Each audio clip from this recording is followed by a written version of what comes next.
मौलाना मसूद अजहर यहाँ है, हाफिज सईद यहाँ है, सैयद सलाउद्दीन भी यहीं रहता है, दाऊद इब्राहिम भी भागकर यहीं छुपा बैठा है। ये चारों भारत के दुश्मन हैं। भारत से दुश्मनी की चारों की दलील और बुनियाद भी एक ही है, मुसलमान।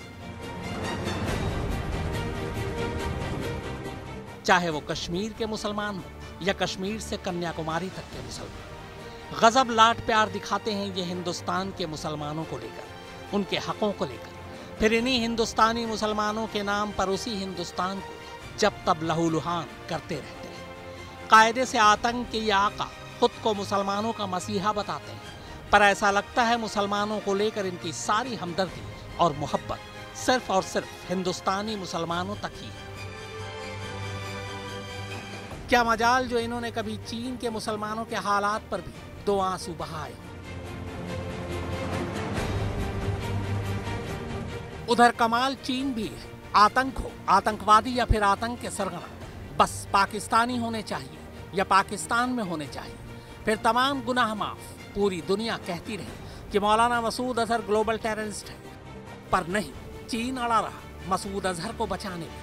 इस आतंकवादी से इतना प्यार उसे कि उसे बचाने के लिए वीटो पावर तक का इस्तेमाल कर बैठा। अब सवाल यह है कि इस्लाम और मुसलमानों की दुहाई देने वाले पाकिस्तान की गोद में बैठे आतंकवादी और उनके सरगना को चीन में मुसलमानों पर हो रहे जुल्म क्यों नहीं दिखाई देते। और सवाल यह भी है कि चीन पाकिस्तान की जमीन पर पल रहे इन आतंकवादी संगठनों और उनके सरगनाओं को हमेशा बचाने में ही क्यों लगा रहता है। साथ ही सवाल ये भी है कि दुनिया के वो तमाम देश जो खुद को मुसलमानों का मसीहा बताते रहते हैं, वो भी चीन को लेकर हमेशा चुप्पी क्यों साधे रहते हैं। तो इन सवालों के जवाब जानने के लिए पहले चीन और चीन में रह रहे मुसलमानों की हकीकत जान लीजिए। चीन के नक्शे पर यह हिस्सा शिनजियांग प्रांत कहलाता है। करीब 17 लाख वर्ग किलोमीटर का ये इलाका ईरान जैसे बड़े देश के बराबर है। अकेले चीन के इस राज्य की आबादी 2.5 करोड़ के आसपास है, यानी अपने आप में से आप एक पूरा देश कह सकते हैं। कह नहीं सकते क्योंकि ये एक देश ही था जिसे चीन ने कब्जा लिया। इस देश का नाम था पूर्वी तुर्किस्तान। इसे उइगुरिस्तान के नाम से भी जाना जाता था। उइगुरिस्तान इसलिए क्योंकि इस इलाके में ज्यादातर आबादी उइगर मुसलमानों की है। तुर्की मूल के ये उइगर मुसलमान आसपास के मुस्लिम देशों मसलन कजाकिस्तान, किर्गिस्तान और तजाकिस्तान में भी रहते हैं। शिनजियांग प्रांत में रहने वाले उइगर मुसलमानों का खाना पीना, रहना सहना बाकी चीनी लोगों से बिल्कुल अलग है। खास बात यह है कि ये लोग धार्मिक हैं और इस्लाम के मानने वाले हैं। चीन के नक्शे पर यह हरे निशान मुल्क में मुस्लिम बाहुल इलाकों को दिखा रहे हैं। इस लिहाज से चीन में मुसलमानों की सबसे घनी आबादी शिनजियांग के अलावा निंगजिया, गांसू और किन्घाई में भी काफी मुसलमान रहते हैं। इन तमाम इलाकों में करीब 40,000 से ज्यादा मस्जिदें हैं। चीनी इतिहासकारों के मुताबिक करीब 1400 सालों से चीन में इस्लाम के मानने वाले हैं। माना जाता है कि यहाँ बसे ज्यादातर मुसलमान तुर्की से व्यापार के सिलसिले में आए थे और यहीं बस गए।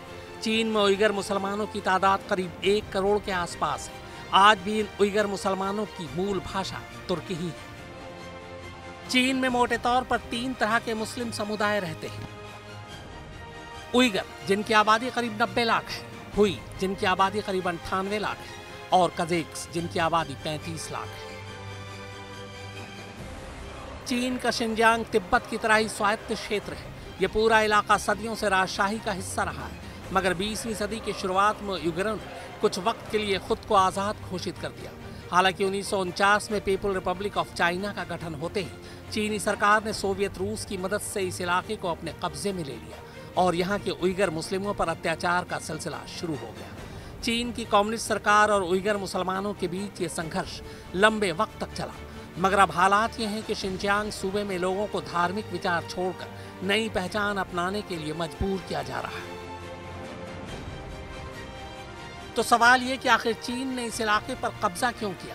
तो इसकी वजह है चीन की विस्तारवादी नीति।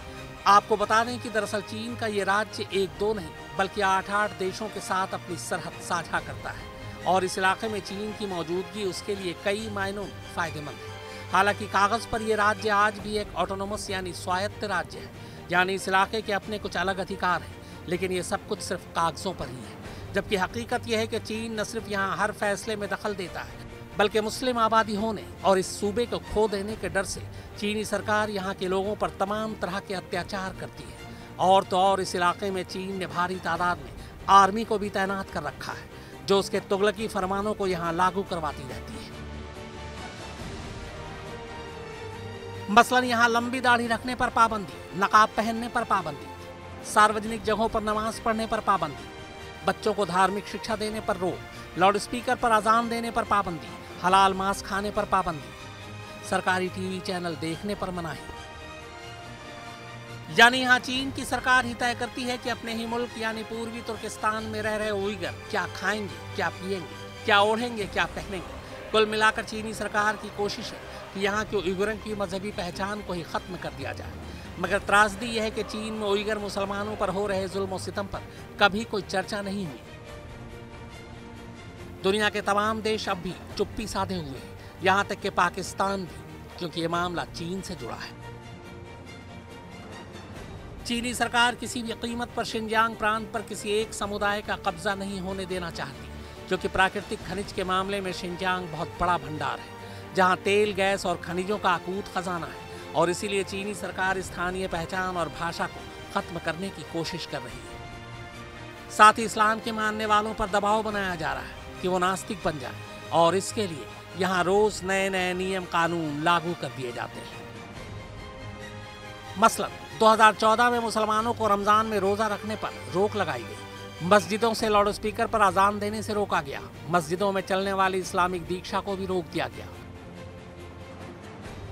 दरअसल कम्युनिस्टों के इस देश की सरकार चाहती है कि उइगुरों की आने वाली नस्ल को इस तरह तैयार किया जाए कि वो मजहब को मानना ही छोड़ दे। इसीलिए धर्म से जुड़े नाम रखने से रोका जाता है। साथ ही स्कूलों में बच्चों को धर्म से दूर रहने की सलाह दी जाती है।